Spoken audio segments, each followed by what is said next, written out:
Hi folks, we're Travel with Johnny and Will, and today we're going to tell you all about our second day on board P&O's Iona.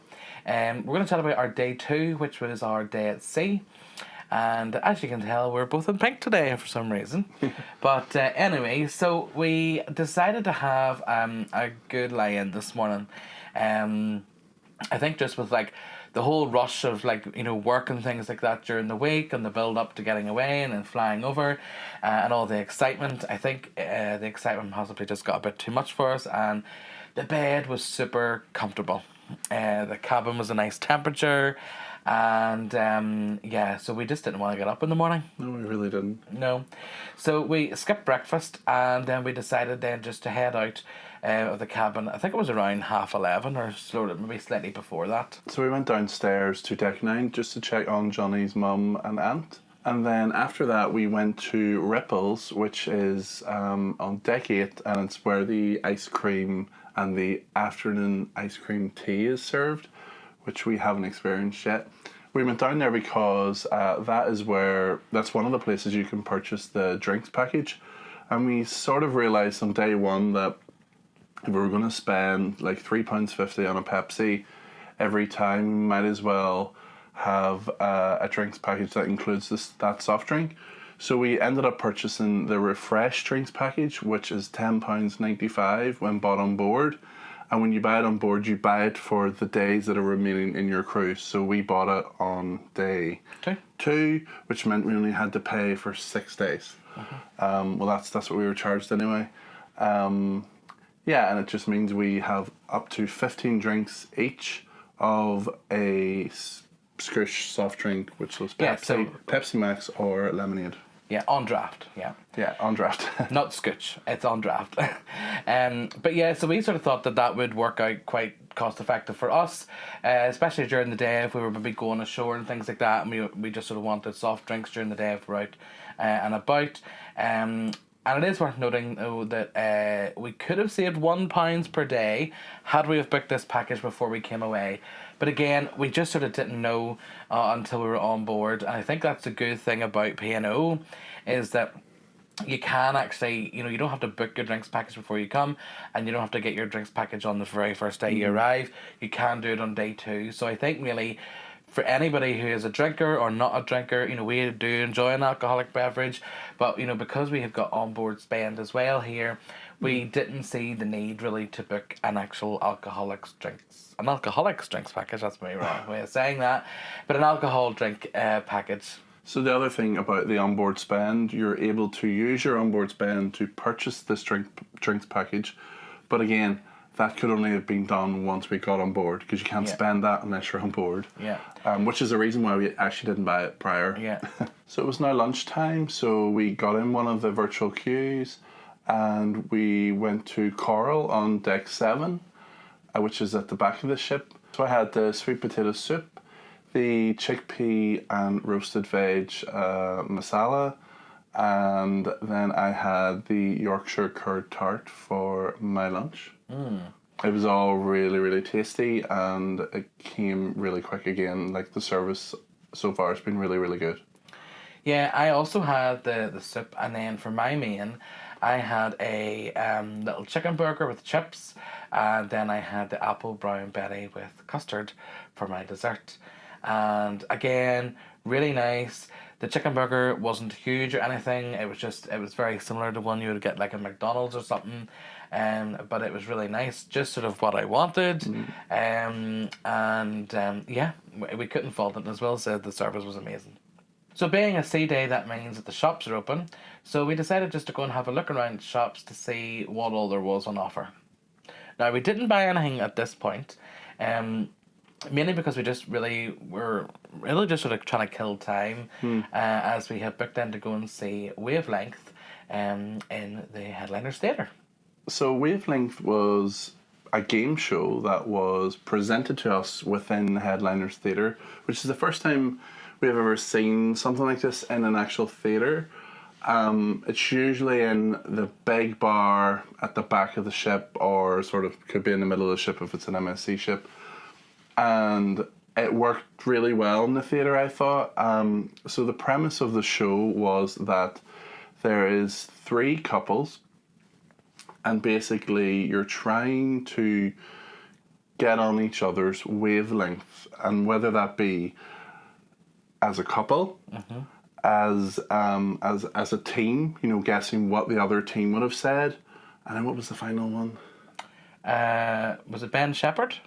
Ben Shepherd. Yes, that's right. Yeah. So basically, it's nearly co-produced, or co-presented, where you have a member of the entertainments team and Ben Shepherd on the TVs and TV screens.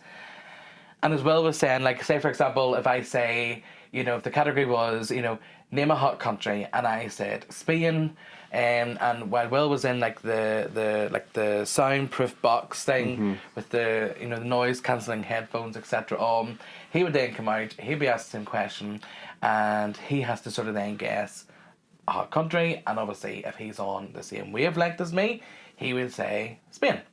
Likewise, we were on the same wavelength this morning when we picked the pink t-shirts. I thought it was really good fun.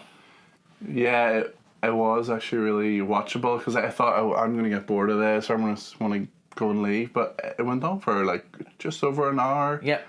And it was really good. It was really funny. Yeah, it was really entertaining. The entertainment manager did a really good job keeping the crowd engaged, so that people weren't getting really restless and things like that. And the thing is, there is a prize for the winning couple, which was it was a trip for the two of them to the Limelight Lounge, wasn't that right? Yeah. Yeah. So so realistically, like, it's a good enough prize. You know, it's going to be worth about 50 quid. So, and it's a bit of crack. So after we came out of the theatre, we then just headed down to the Keel Cow bar. The main reason for doing this is that we wanted to check out what was on the menu there. Because we had sort of thought about going to a speciality restaurant tonight. It's celebration night, and for those of you who follow us and watch the channel, you'll know that we don't come on cruises to wear suits and tuxedos. So basically we were looking at an alternative dining venue for tonight. Places like the Limelight Lounge was already booked. The Beach House was booked. Oh, there was somewhere else we were looking at was booked. So anyway, Keel Cow basically just offer a virtual queue, but it was an informal dining venue, and we just sort of thought, oh, let's give this a go. So we stopped off at the bar, had a couple of drinks and a couple of cocktails, while sort of mooching through the menu to see if there was anything that we fancied for later. So yeah, and then after that we literally went the little there's a little sort of shop, like confectionery shop at that level. So we decided Will loves sort of sweets, jellies, that kind of thing, and he's a big fan of a pick and mix. So we decided, although not when the girl in front of us decided to put her hand into the jelly babies. Yeah. No, jelly beans. And we could understand if this was like a small child in a candy shop. This girl was like a teenager, and once the hand went in, we didn't want those sweets. Yeah. Well, the thing was though, like, she clearly knew you were talking about her, because you were like, "Yeah, I don't want those now." She's had her hand in there, and but didn't seem to bother her. But yeah, there is a big pick and mix. There are tongs to use. There is hand sanitizer. So please do use the tongs. Please do use the hand sanitizer. It's there for a reason. But yeah, the prices in that shop, they weren't overly expensive. I didn't think either, which is so, like, you got a large cup full of sweets, which basically you can jam as much of it in as you want, and a large cup would be about the same size as a cup if you went to, say, McDonald's in the UK and got a large drink. Yeah. And it was £3.50, so it wasn't too bad. No, it was $5.50. Oh, £5.50. Sorry, $3.50 was if you got a smaller cup, which they didn't have. So you were allowed to fill your big cup at 60% for $3.50. So we sort of thought, oh, let's just screw that. We'll fill it to the brim and just pay the $5.50. So it was. But yeah, so after that, then we decided that we would go out for a walk on the promenade. Yeah, so the promenade is a full wraparound on this ship, as we've probably mentioned before. But I don't actually think we couldn't get round to the front. It was blocked off. The front was blocked off. I think it was just because obviously we were at sea. It was quite windy, and just really for safety. But we sort of went as far as forward as we could get, and then we sort of came back and then came round the back of the ship and in the other side. So we probably did maybe like 60% of the promenade deck that day. So after we chilled for a bit, we got changed and got dressed up for going to the Keel Cow, We joined the virtual queue, and within minutes, our table was ready, which was great. So we made our way down there, and we were seated pretty much straight away. So whenever you get down to Keel Cow, to check in terms of to say, yes, I'm here for my table, the reservation, it's not actually at the bar. It's like at a little podium, which is at the opposite end of the restaurant. Where there is no seats, where there's no... It's really weird. It is sort of weird. They should just really move the podium to beside the Keel Cow sign, instead of putting a sign next to the sign say, go to the podium. There is a big sign as well, yeah, that's right. So, move the podium, folks. So we were seated, and we'll put the menu on screen now so you can have a little look. It's not just all steak here. It is home to the Prime Minister burger, which we know and have watched other people on YouTube try to master and conquer this Prime Minister burger. But I'm one of these people that is, like, for a burger, I do like a good burger. However, I'm always worried in case it's a thick patty, it's not cooked right. And for those that sort of follow us, they know that if I get steak or meat like that, I like mine well done. For starters then, we did actually wait a while. So for to order, and then obviously before the starters came, they were super busy. So I had basically the potted chicken and bacon roulette or roulette. Which was really nice. It was sort of nearly like chicken and bacon, like all sort of like processed and mushed up together. And then there was a little bit of like sort of garlic sort of toast to have it on. So it was really nice. And I had the sticky duck drumstick, which then was also served with 2 bao buns, which meant you could get the meat off the bone and then push it into a bao bun and then eat it. And that was really, really nice. Yeah, you looked as if you enjoyed that. It was really nice. However, it all went downhill from here for poor Will. Recently, Will has this thing where I think he really wants to become a vegetarian, I think. And I think this is going to be a theme on this cruise. Is that, so looking at the menu, there is vegetarian options. And I had thought about one of the it was like a vegetarian... Yes. Curry masala or something like that, yeah. And you did actually discuss that in quite detail, and you're like, oh, that looks nice, and all the rest of it.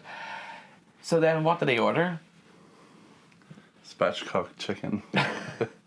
So for someone who doesn't like anything on a bone, spatchcock chicken, wrong choice. So needless to say, whenever Will's dinner came, he looked at it. He actually was like, Johnny, this looks like our little dog on a plate. Yeah, so I think I cut into each side just some chicken breast and basically ate about half of it on each side, as in of the breast, and nothing else was touched. Yeah. Yours came with like fries. What sort of fries? Poutine fries. So they had a little bit of, was it gravy and cheese? Like cheese. I was like cheese and gravy. Yeah. They were really nice. They were really. And then you had like a little salad as well, which had like bits of bacon and avocado. That's right. Yeah. No, that was all good. That was good. I just played it safe, and I had an 8-ounce fillet steak. I did have to send it back. But that had to go back, didn't it? Yeah. Of course, folks. I did have to send it back. I think this is our 19th cruise. I could probably say that in all the steakhouses we've been to, I probably had a good steak cooked to perfection, or my perfection, like twice. They're not great odds. I think though, if you think about it, it's the steaks that come that are more flatter, are more likely to be cooked to your liking. It's the ones that are like bunched up. A mountain on the plate. Like a mountain. Mm-hmm. Those are always the ones that don't quite get right because you can't really see into the middle. Yeah, so I sent it back, but look, so it came back and it was perfect. And mine was served with peppercorn sauce and some chips, and I really enjoyed it. Once it was cooked to my perfection, I really enjoyed it. Mm-hmm. So the important thing to remember about this restaurant is it's not like a normal speciality dining restaurant in some other ships where you pay one fee and you get like say 2 or 3 courses for that one fee. Here you pay per item. So even if we had have just went and got a main course, we just would have paid for the main course. Mm-hmm. We didn't go for dessert. No. We didn't fancy dessert by the time. I think you just had enough. So yeah, so basically the prices were quite reasonable. Obviously we'll put the menu on the screen again so you can have a rough idea of the prices. So just pause the video. But the thing that we didn't like about this restaurant was where we were sat was quite near like the servery, and it became really like smoky. Okay. And like as the time went on, I started to feel like my eyes stinging. Mm-hmm. We were like coughing, you know. We were like because you know I had a chest infection before we came away, and I just sort of felt as if I was starting to cough again because my throat was literally drying up with this like smoke that sort of was nearly like in the air. And we just sort of thought, oh my goodness, we didn't actually want to stick around actually for dessert because of that. Now it is quite a big restaurant, so had we been sitting further away over towards where the bar and that was, just where we were sitting with it being out, and it's part of the atrium as well. Whatever way the draft was going or something, it must have like brought it more to us. And the thing is, though, there is doors that open from, you know, that deck out onto the promenade, but they seem to put the barriers across that you can't go out, the ones at that atrium. It's as if they don't want to have, like, fresh air in it or something. So we didn't stick around for dessert at the Keel Cow, but there were a couple of options that we did eye up at the time. So because service in the Keel Cow did take a bit longer than anticipated, we did miss the show that we had booked. So we just decided to go outside, and there was a really weird sunset. Yeah. Where obviously like the sun normally sets and you can sort of see it. Like, it dips below the horizon, yeah. So it goes right down to the sea, and then it disappears below the sea. Yeah. But no. There was like a big wedge of clouds. Like, it was literally like this, just sitting above the horizon. Yeah. And the sun set behind the clouds. Obviously, the sun can disappear behind the clouds, but it just looked really weird. It looked really weird. We'll put it in here, and so you can tell us if you think it's weird too. So then, this evening, we decided to go up to the Sky Dome to see what the silent disco was like. And it was a lot sort of different than what we sort of thought. To be honest, we didn't really stick around too long. No. Because it was smelly.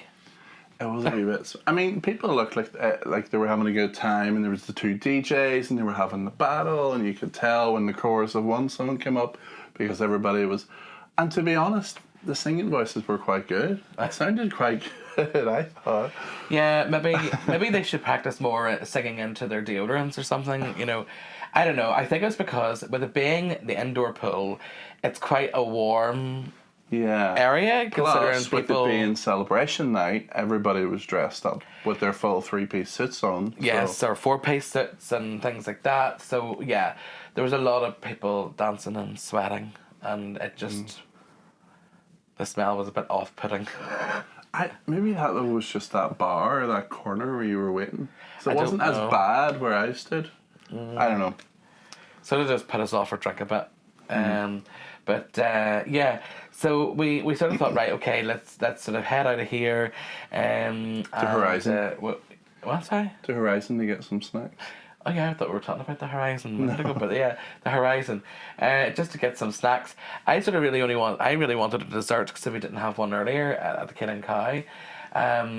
So I did have a dessert, but I also had a little filled roll as well.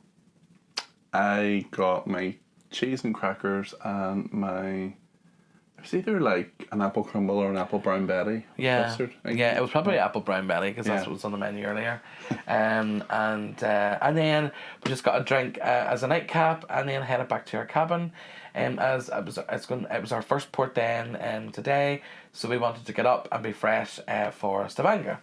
So do stay tuned to this vlog series. We're stopping in Stavanger, we're stopping in Olden, we're stopping in Haugesund, and we're stopping in Ålesund. If you liked this video, please give us a thumbs up down below, and don't forget to hit subscribe and ring the bell so you don't miss out on our next video.